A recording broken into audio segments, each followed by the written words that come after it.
Okay, isa po pagpalang araw sa lahat mga kaprobinsyano. Alam niyo ba na ang paggawa ng hagdanan ay isa sa mga mahihirap na formworks sa larangan ng konstruksyon, at naguluhan ba kayo kung paano ba ito gagawin, lalo na sa mga baguhang mga karpintero at mga hindi pa sigurado na kung paano ito gawin. Panoorin niyo ang video ito at siguradong may matutunan kayo.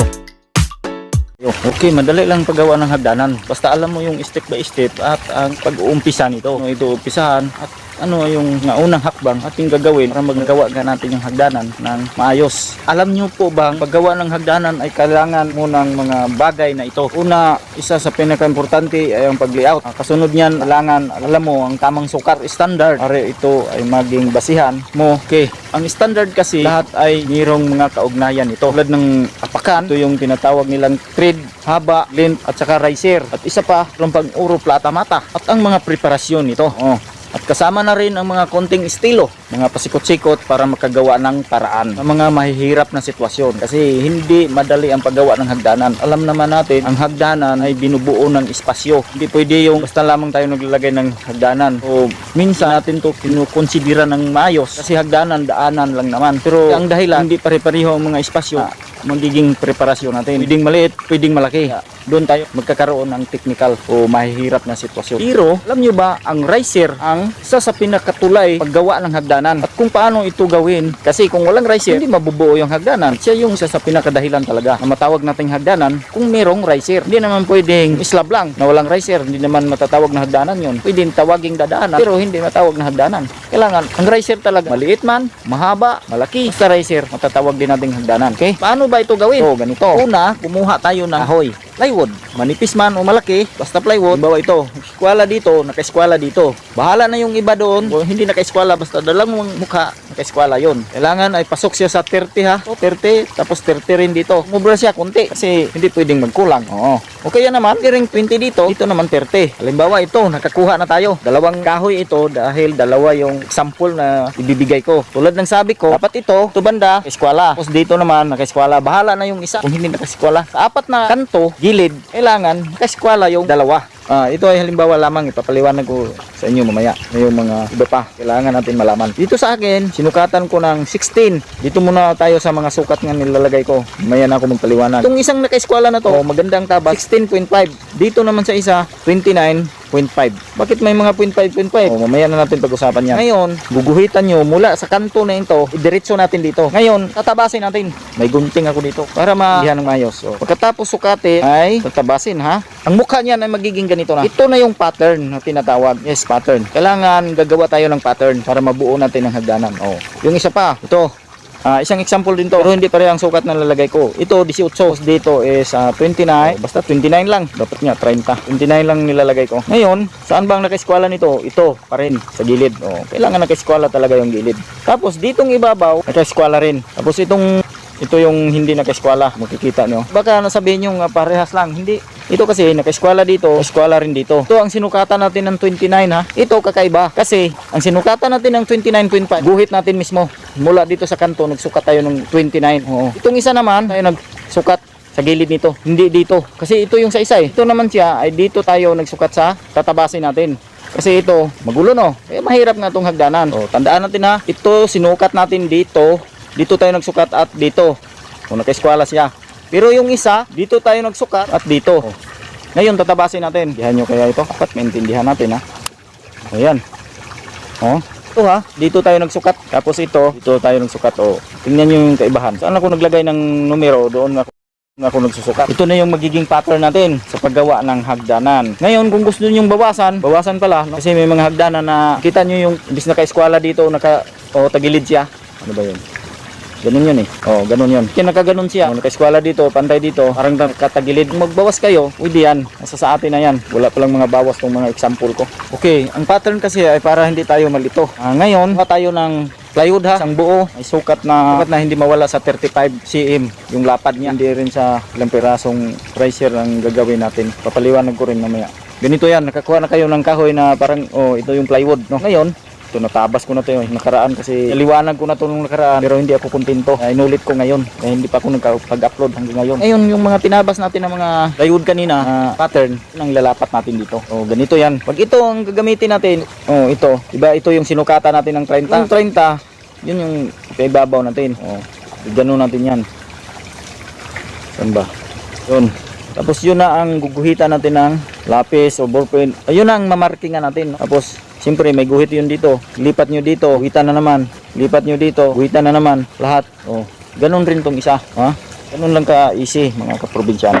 Yun ang gamit ng pattern. Ngayon kung hindi tayo gumamit ng pattern, pero pag-usapan muna natin yung standard. Ano mang klase kasi ng trabaho, lahat yun ay may mga standard na tinatawag. Ang standard ay ito yung mga karamihan na ginagamit. Tulad ng iba, ang hagdanan ay marami ding opsyon ng mga standard sa pagtatrabaho. Tulad ng riser or step na merong 15 hanggang 22 cm. At ang apakan or thread ay may 27 hanggang 30. Meron pang mga 31 doon minsan. Yun yung mga pagkakaalam ko ha. Meron mang iba doon, comment na lang tayo. Malaman din natin yung iba doon. Hindi pa rin kasi ako ganong nag-research ko ito magkuhan. Pero alam ko ito ay halos tumugma doon sa katotohanan. No? Ang haba nito, yung length niya, riser tapos haba yan. Daanan natin. Parang pinto lang din. 60 hanggang 100. Parang pintuan lang kasi sa mga residential yun. Kasi sa mga building may plano yun at dapat sundin. Mas malaki ang bahay, mas malaki rin ang haba niya, yung length na hagdanan, no? Yung riser. Hindi yun sa espasyo ng ating bahay. Yun nga, yung paglagay natin ng reparasyon. Kaya ang paggawa ng hagdanan ay madali lang basta alam mo yung unang hakbang na gawin mo. Ang mahirap lang nito, alam nyo kung ano, yung pagpaliwanag, hirapan ako. Kaya ilang ulit ko na to ginawa.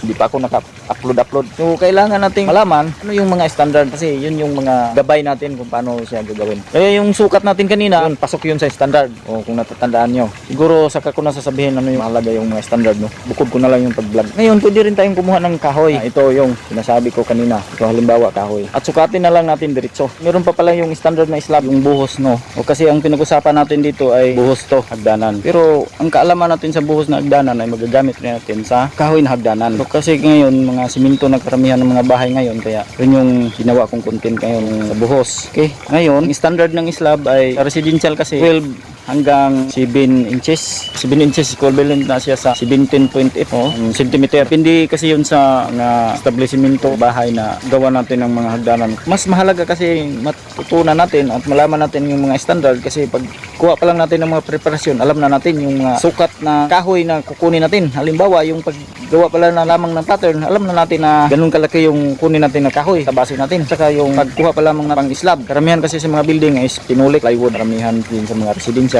ordinary plywood lang. Wala mang plywood kasi pag layout nito yung mga nakatapat sa simento kailangan mong pitikan yun kaya naman ay tansi sa yun sa mga preparasyon. Pag alam mo na yung sukat dali na lang paggawa. Halimbawa kumuha ka ng plywood na para drawing yung mga riser. Tulad nito, kumuha na tayo. Sample. Ang sukat nga pala nito is 310. Ang riser nito, 8 riser, no? 2, 3, 4, 5, 6, 7, 8. Tapos, 18 yung kwan niya. Pinaka-riser niya, 8. Tapos, so yung distansya dito at saka dito, 27.5.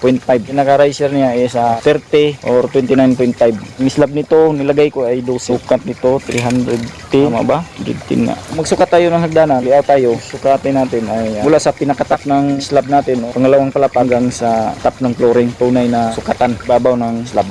Oo, kasi doon tayo magsisimula ng pinakaunang riser. Hindi kasi alam ng iba paggawa ng riser ng hagdanan kasama pala yung pinakaibabaw niya kalanding. Yun yung isa sa mga komplikado, no, na parang technical kung tawagin sa iba. Standard talaga at sa rule talagang kasama yun kasi yung uro plata mata kasama yun sa bilang. Yun ang pinangpanghuli. Ngayon ipapaliwanag ko kasi ito wala tong pattern. Alam mo na kung paano gumawa ng pattern. Ito naman ay wala ng pattern. Sukatin mo na lang. So, yung plywood na kinuha natin, ito yung kuan ko ha, sample ko ang sasabihin ko. Nasa sa inyo na yun kung ano mo gawin, basta ito sa akin, sample lang. Unang sukat ay 18. Sunod naman ay 12. Sa 12, kung may sobra, obligado kang tatabasin yun. Tapos mong sukatan ng 12. Basin ko hiwain mo, lalagariin o anong gamit mo sa pagtabas nito, circular saw. Okay, natabas mo na, ito na yung itsura dito at saka dito. Tapos may guhit siya sa gitna. Ngayon susukatin natin sa ibabaw ng 18. Doon tayo magsusukat ng 29.5. Yung 29.5 na yan, doon man huminto kasi ito guhit naman to.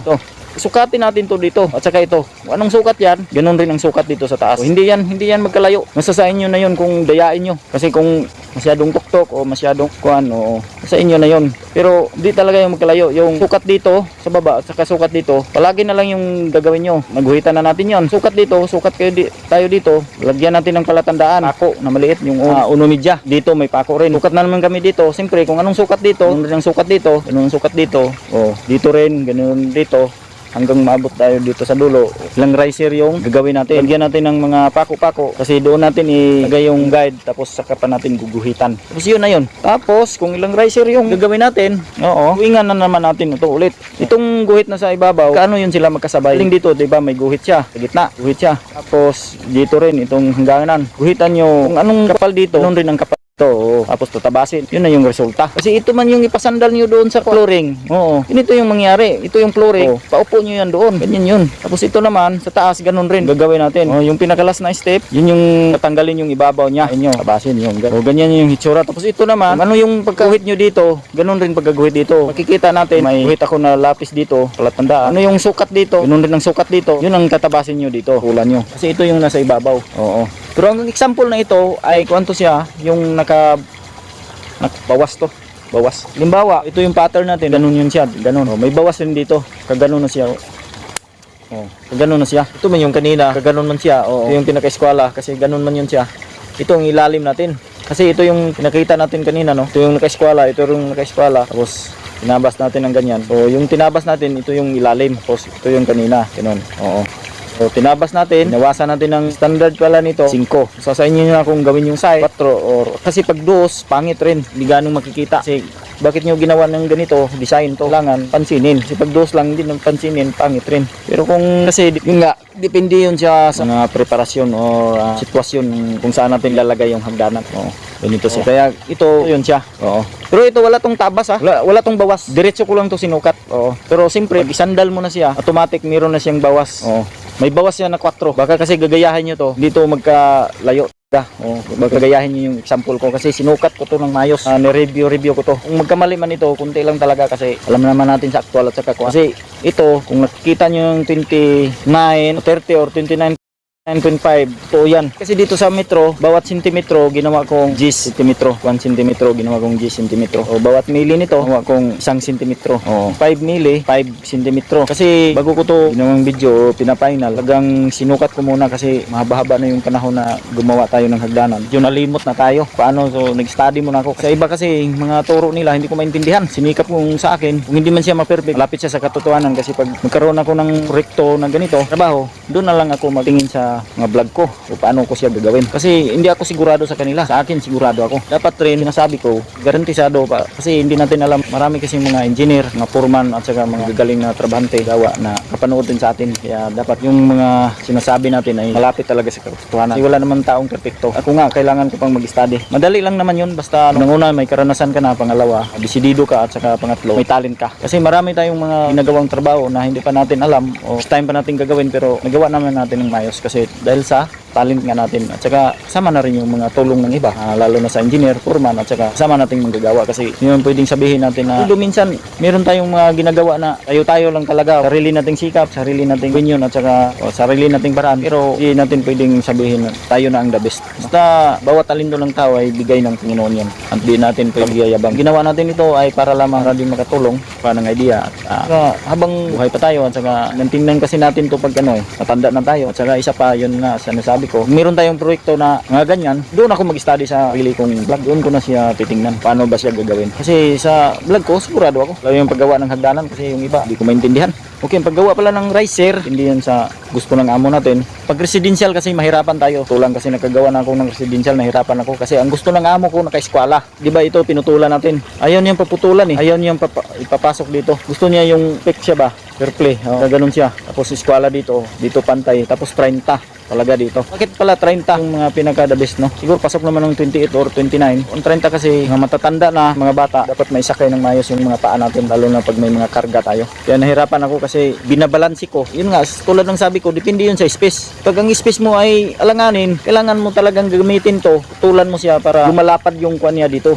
Kasi ganyan yun eh. Ganyan nangyari niyan. Ito, pantay na pantay. Ito naman pantay. Ngayon, ito ka na magsisimula ng sukat nito, dulo nito. Saka ka na naman magsisimula ulit ng, so malayo ang tatakbuhan. Kung maliit lang yung space, paano mo ipapagkasya? Paano ka makagawa ng maayos na hagdanan? Kaya nga dapat ito bibigay ng adjust niya o opsyon. Bawasan natin to, imbes na dito yon sa dito banda, may siksik na siya. Kung 30 dito, 30 pa rin dito. Yung espasyo natin, gawa natin ng maayos, no? Kish, pagkahirap ipaliwanag, no? Hirapan ako. Pero ang importante kasi dito, kung paano tayo gumawa ng pattern. Tapos alam natin kung anong standard. Para pag gumawa na tayo, madali na lang natin i-adjust yun. Kasi pag marunong ka nang gumawa ng pattern, kalaunan yan, kahit wala ng pattern, diretso ka na dito, okay na yun. Ka na mag-pattern. Yun yung mahirap eh. Paano ito gagawin? Marunong ka na maggawa ng pattern, marunong ka na rin gumawa nito. Kasi importante ito. Kahit halimbawa, ito, wuling to, hollow blocks. Yung pattern, lalapat mo lang doon, isunod-sunod mo lang, nalagay mo. Kasi doon natin isuntok yung ginawa nating forma na riser. Marami pa talagang kailangan maliwanag. Ito, ganito. Ayan. Dito na naman, guguhitan natin. Tunong na tayo nito, pwede nang idiretso na natin pagsukat. Pero hindi kasi mahirap sa mga building pa niya kasi mayroon yung sorbe na malalapa. Ito kasi sa residensya, talagang alam natin kung paano gawin yung riser. Pag alam mo na kasi pag gumawa ng riser, hindi na kailangan na tutok ka pa sa plano. Kasi kami dati wala naman kaming tinitingnan masyado ng plano. Tumingin lang yon yung kasama ko kasi siya yung utusan. Ako nga, utusan ako na gawin mo yung hagdanan na yon. Wala naman akong plano-plano kasi bukan na namin yung gawa namin dati. Basta alam mo lang yung dito niya, saka dito niya. Ito, pinaka-riser, bawas ba to? Wala. Tapos dito, saka siyempre alam mo rin yung length niya o yung buka niya ba, lapad niya, hagdanan, na wala na plano. Kasi pag gumawa ka ng ganito, kahoy, sandal ni mong ganyan sa landing, atik na yun, tugma na yun doon sa plano. Kaya yung iba nagyayabang sabihin nila, believe daw yung mga engineer sa kanila kasi tumitingin ng plano. Kasi alam na nila kung anong sukat. Yun ang hingiin mo sa engineer at saka ilang steps, ilang riser gawin. Kahit try mo tong kuhan ko, sabi ko dito, tugma talaga to. Okay, ulit, sasabihin ko, yung dalawang kaibahan nito, ito, ilalim niya. Ito yung naka-eskwala Ito yung naka-eskwala at saka ito. Yung paglagay nito, nakaganon. Itong tinabas mo, ito yung, kasi ito 30 o 29 doon ka nagsukat. Pero naka-eskwala pa rin to. Dalawa pa rin siya yung eskwala. Kaibahan lang nito, ilalagay mo siya medyo tumagilid na kunti, no? Meron na siyang design. Mangyayari lang mga ganito pag mayroong mga komplikadong sitwasyon. Kailangan mong habulin yung espasyo ng paglalagyan ng hagdanan mismo. At saka ito naman, yung tinabas mo, ito yung tinabas. Ito yung tinabas. Ito yung nasa ilalim. Tapos ito namang naka-eskwala at saka ito naman yung sa ibabaw. Magkaiba sila. Kasi ito yung sinukatan mo ng 30. Tsaka ito yung sinukatan mo ng 16. Yun yung kaibahan nila. Baka mapapansin nyo, maliit ito, malaki ito. 10 lang ito, hindi ko kayang i-ano sa tunay na sukat. Kasi kung ilalagay ko siya sa 16 o 30, masyadong maliit talaga siya. Kasi 16 rin na millimeter yun. I-convert ko dito sa paglalagay dito sa metro. Tulad ng ginawa ko doon sa mga dinuwing ko sa mga hagdanan. Ganito na lang sample niya. At least, ang importante kasi yung actual doon sa mga ginawa natin hagdanan. Ito, pwede naman siyang sasabihin kung anong mga sukat. Basta alam na natin kung ano yung mga sikot-sikot, no? Kasi pag 16, yung 16, dito, malaki yung papel natin, maliit lang pagkahoy. Pero balang araw magkaroon din tayo ng actual na paggawa, no? Sana di kayo mawala at karoon tayo ng pagkakataon na may actual natin yun. Magbibideo rin tayo kung may pagkakataon. Marami pa tayong video na gagawin, lalo na dito sa hagdanan. Hindi pa tayo tapos kasi yung pag-layout at saka yung mga standard gaano ka-importante, no? Hindi natin na maayos ng pagliwanag. Pero ang pinaka-main dito, ibig sabihin, isa lang ng ano gawin ng hagdanan, maggawa ng pattern. Yung iba, kung hindi nyo ganong naintindihan, baka sa susunod, intindihan nyo na ng maayos. Siguro, hanggang dito na lang tayo. Dito ako sa kuan. May farm dito dalawang balik ko na to para dito ako mag-video kasi iniipit ko dito yung cellphone, ang tawag nito, fire mist na to, parang cyclone. May mabulaklak kasi taglamig na dito. Mamulaklak to sila, sunflower kung taglamig na. Medyo hapon na. Mayroon pa akong gagawin doon. Salamat sa panonood. Ang Roldan Mix TV.